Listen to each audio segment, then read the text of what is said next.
Then later in the session, we'll move on and do a chocolate fudge frosting for all of you. So you get to learn about fudge and how do you make a nice fudge super melty frosting for all of you.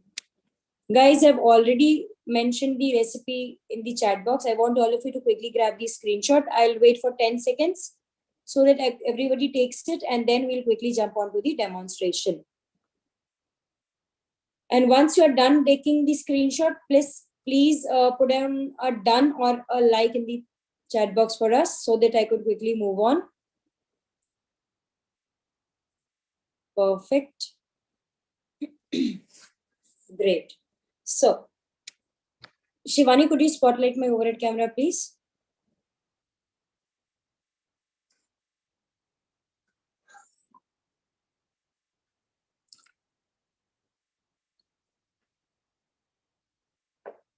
So, the recipe calls for the sponge recipe that we are starting off. It calls for some oil. In this bowl, I have some oil, some vanilla extract, and some castor sugar. Now, this is a normal unflavored oil that I have taken. You can also grab any oil according to your preference, but remember, don't take too pungent and strong flavored oil in that case. Now, in this bowl, I have some milk. This is a normal cow milk, which I use at home personally, and you could again take any milk. Raw milk could also do here. This is some dry ingredient where I have some baking soda, some all-purpose flour, some cocoa powder, and a pinch of salt. And of course, I have some vinegar here, a bottle where I'll be using almost tablespoon, sorry. Now, to start off the recipe, before that, I'll quickly take you through a theory that you should know. What is it? It is like a layered cake generally has 4 components. If you talk about what are the 4 components of a layered cake? First is the sponge. So what is a sponge? These are the sponge. These are sponges that I have. I have cut it into nice layers. So the first important component is a sponge. The second component is a frosting. The third component is a filling. The fourth component can be a garnish or a decor. Guys, I would request all to be on mute. It will be difficult for us to continue if you unmute occasionally. Thank you, ma'am. So, I told you out of the 4 components. Now,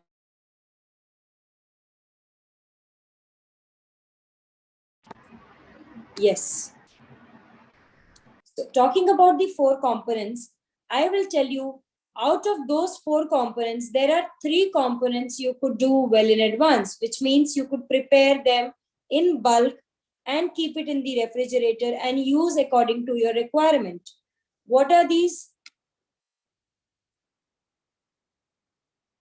Sonam says, ma'am, एक बार फिर से बताइए. Ma'am, मैंने अभी शुरू ही किया है, कुछ भी मैंने नहीं बताया है.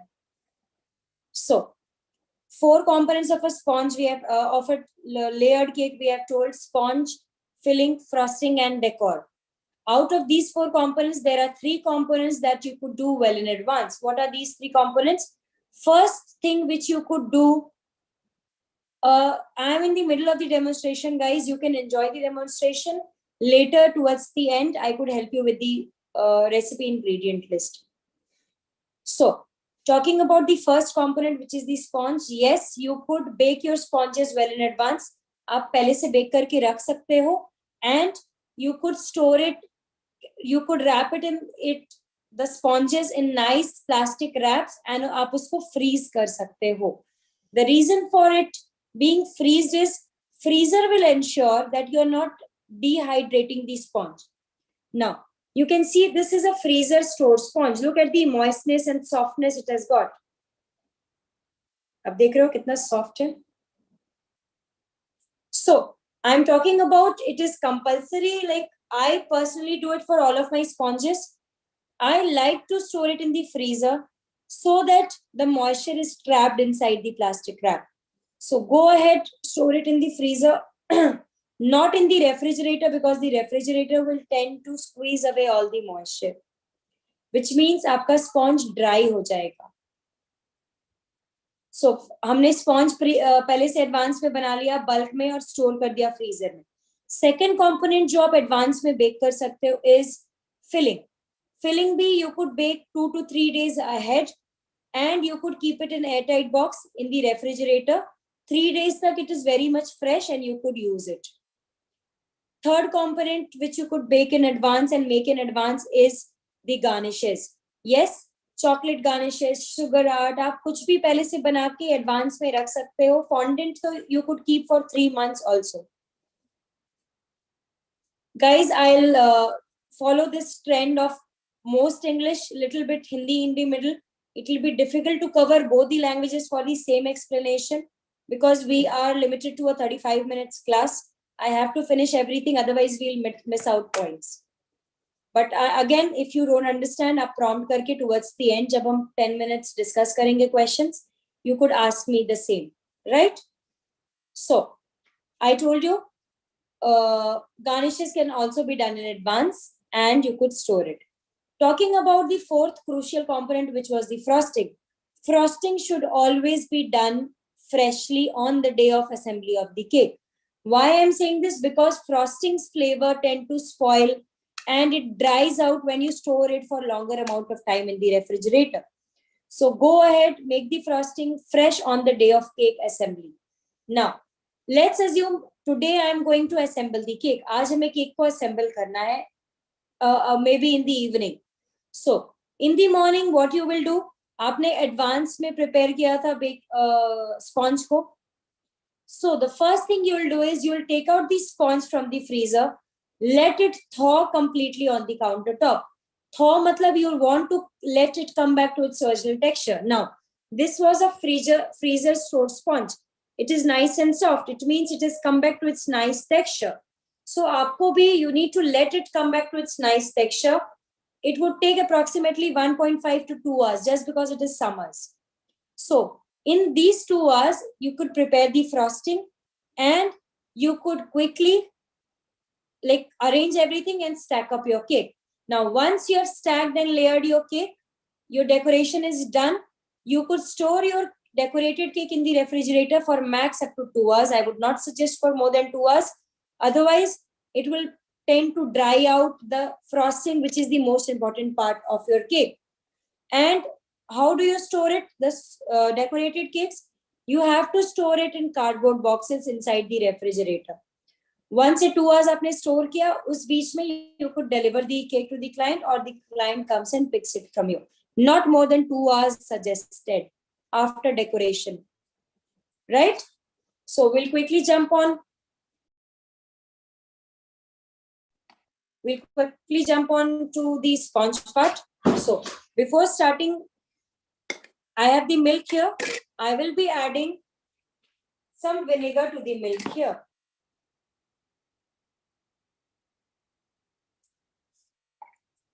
Now I've added. Now, this room temperature milk, once we have added the vinegar, it will eventually curdle and it will split. Can you see some milk solids appearing on my spoon? So this is the conversion that we want. We want to use a buttermilk instead of straightaway milk. If you want, you can take store-bought buttermilk also. So we'll keep it aside. Quickly, we'll start by mixing the oil and sugar together till it is nicely incorporated and combined. Now I'm using an electric whisk here. You could do it well with your hands also if you want.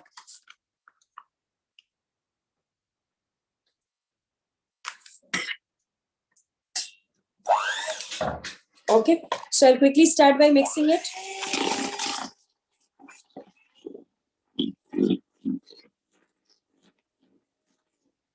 Now, before starting with the batter, what is the most important thing you should do? Quickly, anybody in the chat box? Before prepping the batter, what is the important thing to be done? It is preheating of the oven or the OTG or the air fryer, whatever you are baking in. I am today specifically baking in an air fryer so that you get an idea that things turn out same as it turns out to be in an OTG. So I'll be baking in an air fryer. I have already preheated the air fryer at a temperature of 180 degrees for a time of 10 to 15 minutes. I'll quickly jump onto the demonstration.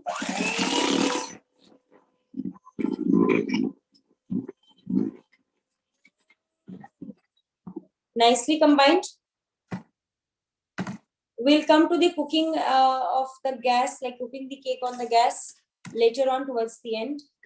Now, the milk is nicely converting to a buttermilk. I'll add this buttermilk to my sugar mixture. Done. I'll mix this till it is nicely homogeneous.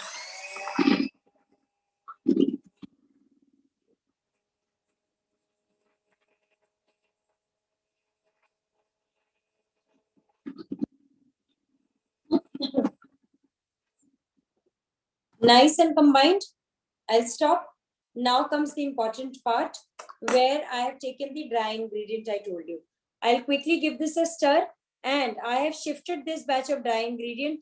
Do it the shifting at least once. So I'll be mixing. The dry ingredient includes the all-purpose flour, cocoa powder, baking soda. Now we want that the baking soda performs a uniform reaction. So I'm quickly giving it a good stir.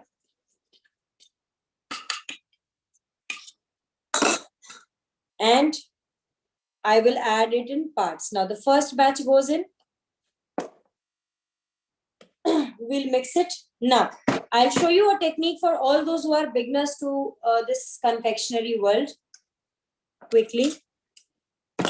Now, there's a particular technique called the cut and fold method, where we are scraping the bowl like this, doing a cut mark in the middle, fold, cut, fold, cut. Priyanka ma'am, it will be difficult to go at a very slow speed. I told you we have a stipulated time to be done and discussed thoroughly. Only 35 minutes is the time is designated for the demonstration and everything. So you have to bear with the speed that we are going. Otherwise, we'll miss out things and you wouldn't get the opportunity of learning everything in the class itself. So I'm just scraping the bowl like this, doing a cut mark in the middle. This is called a cut and fold method. Now, why I'm telling you to go ahead, do the mixing if you guys are just beginners? Because this cut and fold method will ensure that you are not deflating the batter if you have incorporated nice amount of air to the batter, and you will not be messing with the reaction that is taking place in the batter. Now, for us, what is the reaction that we have taken, which is taking place in our particular batter? So I told you I have some baking soda present in the dry ingredient. This baking soda chemically is nothing but sodium bicarbonate. So when sodium bicarbonate comes in contact with acids, it releases carbon dioxide bubbles. So the baking soda and the dry ingredient coming in contact with the buttermilk, which is another acid here, these both will react and they will produce a gradual reaction of carbon dioxide bubbles, very gradually. We want a uniform reaction to take place. So we are adding the dry to wet in parts. And we want that we are not fidgeting or messing up with the carbon dioxide that is being produced. So we go ahead and mix using this particular technique called the cut and fold method. Now, if you are pretty much comfortable with the electric whisk, go ahead, do it. But all those who are not comfortable, they might end up over mixing the batter, which means you would be getting a very dense cake for yourself, not a fluffy and a nice cake. So this carbon dioxide bubble will stay intact in your batter, and this is the reason behind your nice, fluffy, and the soft texture of your sponge. Right? So I'll quickly mix this. I'm okay with the electric whisk. We'll quickly finish it. The first batch has gone inside. I'll put in the second batch of dry ingredient. I'll mix thoroughly.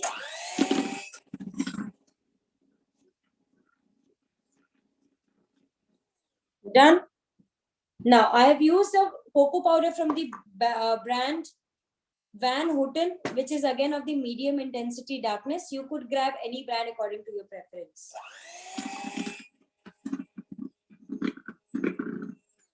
Done. The last batch. Always go ahead, add the dry to wet, maybe in 3 to 4 parts. It is always advisable. Now, if you are using an electric whisk, how do you check how much you should mix? It is like When you don't see any lump of dry flour, you are good to go. It means it is a nice homogeneous batter. Now, and somebody was asking me, can I use milk powder? Then the answer is no. Buttermilk is the alternative, which I told you. If you want, you could take store-bought buttermilk, but buttermilk is the best easy peasy way to get this done.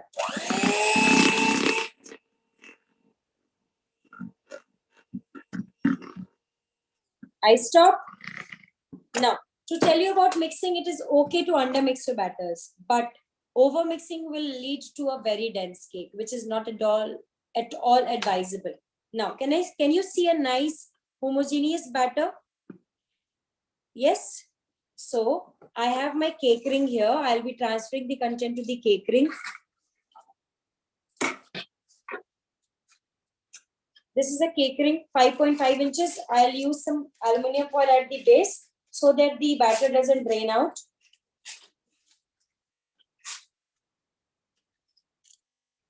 I have some parchment paper at the base. I'll be transferring the content inside. Now, closely look at the consistency of the batter and quickly tell me in the chat box, please. Is the screen visible? Yes, look at the consistency of the batter. What is the consistency? Anybody quickly in the chat box will help me with an answer, please. Pouring is partly right. It is like a ribbon consistency. Now, the recipe calls for some water also. That particular quantity of water was added towards the, like it is two ways you could add that water. I prefer adding it with the milk itself. You could add it towards the end also. So both ways I told you, towards the end to adjust the consistency or with the milk. Fine. So the batter goes inside the air fryer, which is preheating at 180 degrees. We'll bake it for 35 to 40 minutes. Tin size is 5.5 inches. I am doing half of the recipe where I'll get a 350 gram sponge, which I'll use to stack a half kg cake. OTG people, air fryer and convection oven temperature remains the same, 180 degrees for 35 to 40 minutes. OTG people can bake at 170 degrees for a time of 35 to 40 minutes again. Now, time would vary for like everybody else because your machine, your mold, everything matters and it alters the time of baking. So ideally after 35 minutes, you should insert a skewer or a toothpick to check if it comes out clean. If it is clean, you are good to go. You can take out the baked cake, let it be in the tin or the mold for at least 10 to 15 minutes. After 10 to 15 minutes, demold it and keep it on a wire rack to completely cool. All those who want to bake it in a cooker or a kadhai, please preheat with a stand, with a cooking stand or salt at the base in a cooker or a kadhai with the lid on. If you are baking in a pressure cooker, make sure you are not using a whistle of the pressure cooker. Preheat for 10 to 15 minutes. Onto the stand, keep this mold or a steel katora where you have put the batter. Bake for almost same amount of time if you are doing the same quantity, right? Again, I told you toothpick insert karna is a best and a technical way to approach for your doneness of a things. So go ahead, insert a skewer after 35 minutes. So I'll quickly pop this in the air fryer and I'll be back demonstrating you the frosting that we need to do, which is the fudge frosting. Okay.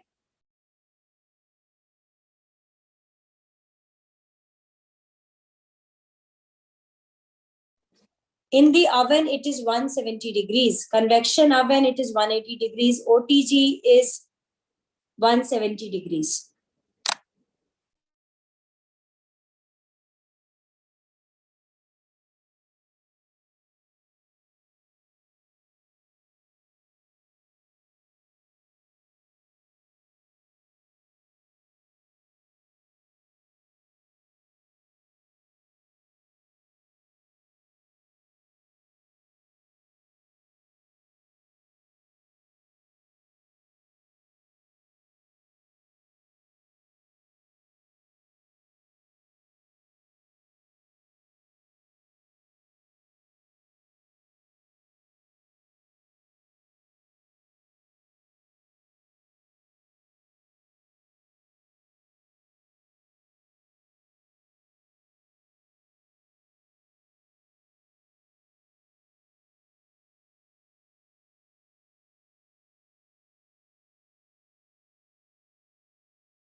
Guys, I was not here.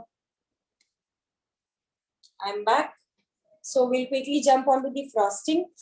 The frosting we'll do today is a fudge frosting. Now, what is fudge basically? Fudge is basically when you boil sugar, milk with some sugar, milk with nice amount of like fat in it for quite some time. You will get a confection which is something very chewy, and at the same time it is melt in the mouth. That is basically a fudge, a sweet confection if you call about. And we are trying to replicate the same appearance in a type of frosting which is called a fudge frosting.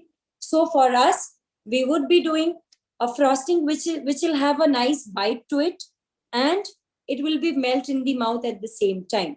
So basically fudge frostings are buttercream based frosting, where you just make a basic buttercream of any flavor and variation, and towards the end we add in some ganache in it. So in this bowl, look at the consistency of butter I have. This butter is really soft. See, very soft butter that I've taken. I have taken some icing sugar. I have taken some cocoa powder. Now, this is a shifted batch of dry ingredient. In this bowl, I have some ganache. This is a normal, it is basically not exactly a proportion of ganache, but it is a mixture of melted cream and melted chocolate. So melt both the cream and chocolate separately, and then mix both till you get something like this. Okay. So this is a Van Houten chocolate again, which I'm using 46% dark. I like mostly I use 46 to 53%, 54% darkness for baking. Extra dark chocolates I don't use for baking. Now, the idea is to make a buttercream. I told you, how do you make a buttercream? By combining, it is not a ganache, it is a fudge frosting. So you make a buttercream by combining the icing sugar and soft butter, and we are making a chocolate buttercream. So we have incorporated some cocoa powder also. So I'll quickly cream this up. Creaming is basically a method, if you call it technically, it is incorporating nice amount of air to the batter. So the batter here I have is nothing but sugar and butter and cocoa powder. So I will cream this up, means I will incorporate nice amount of air till this mixture becomes light and fluffy and voluminous in texture. Okay, so I'll quickly start.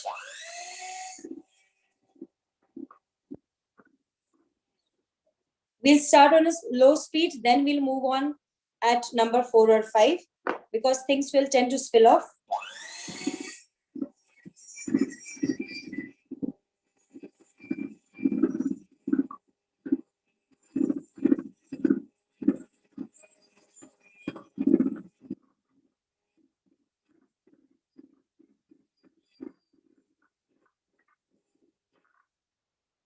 See, it is coming together nicely. We'll whisk for a few more minutes. Now, once we add the ganache, it will be nicely like mixed. So I'll throw in all the ganache.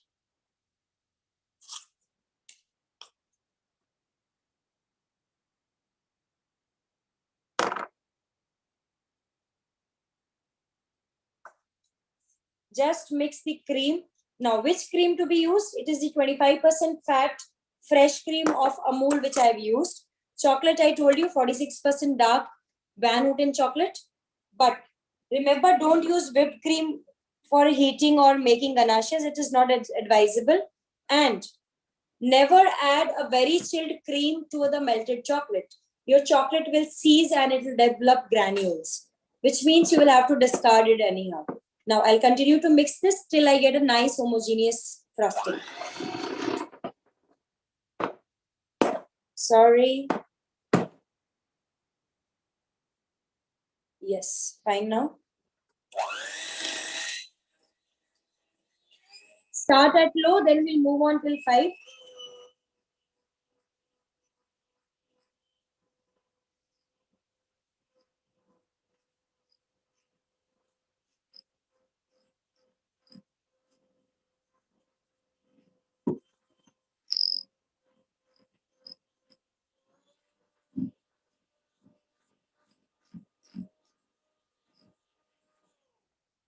When you keep on mixing, the color will lighten a bit and it will become nice and smooth.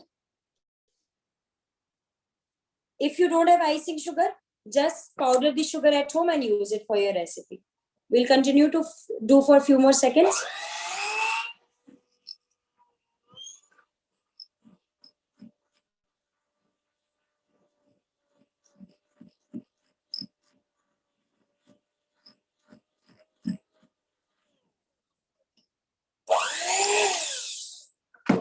So our frosting is ready. Now I told you frosting should be ideally made fresh. This frosting has to go inside the refrigerator for at least like 15 minimum of 15 minutes to 45 minutes so that it becomes nice and spreadable. Then we are going to use it to stack our cakes whenever you want to require it. So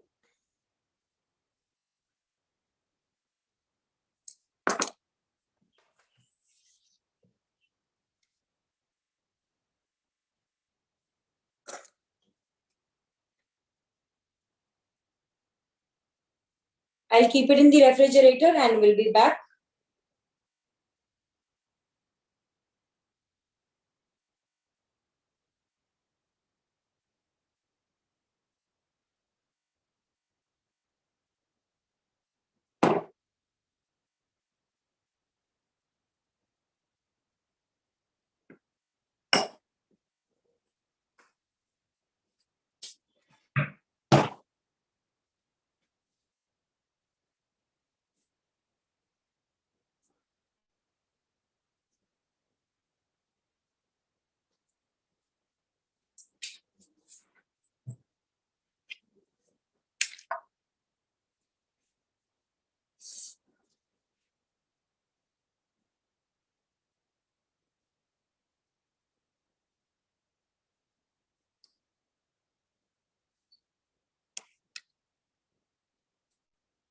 So yeah, we could take up the questions.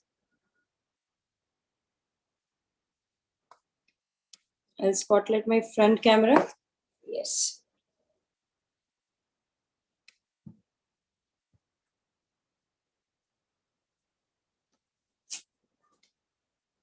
Recipe in the group in PDF forms. We don't have a PDF. You'll have to take the screenshot. Recall ingredients. Ingredients I'll put once again. So quickly summarizing what we did. We started by making a chocolate sponge where we just, we had put some vinegar to the milk. It is the normal regular milk which you use. Once wait till it becomes a nice buttermilk. Then combine the oil and sugar which is in separate bowl till it is nicely combined and incorporated. Add in the buttermilk to the oil and sugar mixture. Once the buttermilk is added, mix it nicely till it is homogeneous.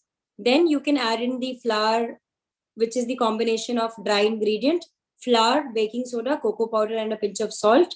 Fold it using the cut and fold method technique, which does not fidget the carbon dioxide which is being produced, and transfer the batter. Now, the recipe calls for some water also, which could be added to adjust the consistency, or you could add it with the milk. Once the batter is ready, it will have a ribbon consistency or a nice flowing consistency, which you could transfer to a mold and put it to bake. Air fryer, convection oven, people can bake at 180 degrees for 35 to 38 minutes. 38 minutes, or you could take a span of 35 to 40 minutes. OTG people can also bake at 170 degrees for 35 to 40 minutes. Now next we did the frosting. Frosting is a fudge frosting, which is basically a buttercream based frosting, where you make a buttercream initially by combining the soft butter, icing sugar, and cocoa powder. Combine all the three together, then add in the melted cream and chocolate mixture. Mix everything till you get a nice smooth frosting for yourself. Ideally, whenever you are doing a stacked cake and using fudge as the frosting, you should keep the frosting covered for at least 15 to 45 minutes so that it becomes nice and spreadable. Once you take out of the refrigerator, mix it for a while using the whisk, and then go ahead, use it for your recipes. Right?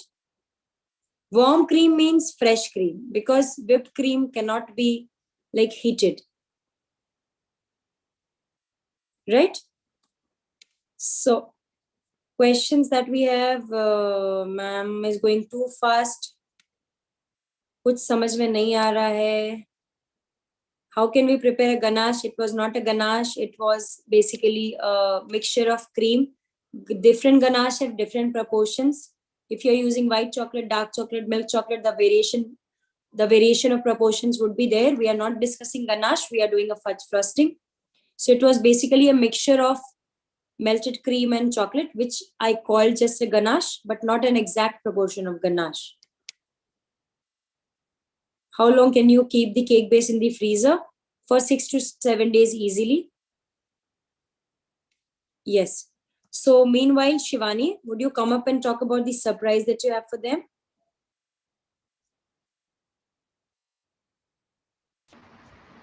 Ma'am, there are few questions more. Where? Which butter to use? So it is a salted butter which we have used. Fudge frosting can be pre-made. I told you, frosting, ideally we do fresh on the day of cake assembly.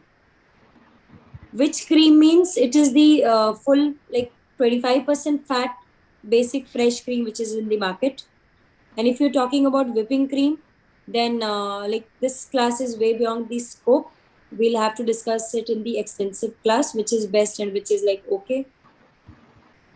And if you talk about 25% fat cream, it is Amul, which is the best.